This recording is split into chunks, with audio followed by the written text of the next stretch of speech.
সড়কে কোথাও থেমে আছে গাড়ির চাকা, আবার কোথাও ধীরগতি, তার উপর আবার ভ্যাপসা গরম, সব মিলিয়ে যেন এক হাঁসফাঁস অবস্থা। ঈদের আগে শেষ কার্যদিবস বৃহস্পতিবার সকাল থেকেই রাজধানী জুড়ে ছিল তীব্র যানজট। এতে বিপাকে পড়েছেন অফিসগামী ও জরুরি প্রয়োজনে ঘর থেকে বের হওয়া মানুষ।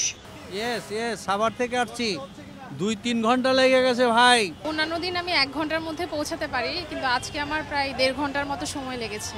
প্রায় 2.5 ঘন্টা হয়ে গেছে, আমি এখনো আমার গন্তব্যস্থলে পৌঁছাইতে পারিনি। পশুর হাট, এরপরেও মানুষ বাড়িতে যাচ্ছে, এই কারণে যানজট একটু বেশি, আগের চেয়ে অনেক বেশি। কোরবানির হাট ও পশু বহনকারী ট্রাকের জন্য মারাত্মক যানজটের সৃষ্টি হয়েছে রাজধানীর প্রবেশদ্বারগুলোতে। আমিনবাজার ব্রিজে অপেক্ষা করতে হচ্ছে প্রায় 1.5 থেকে 2 ঘন্টা। যানজটের কারণে দূরপাল্লার বাস প্রবেশ করতে না পারায় ভোগান্তিতে পড়েন ঈদে ঘরমুখী মানুষ। গরুর গাড়িগুলো বেশি ঢুকছে, এই কারণে জ্যাম।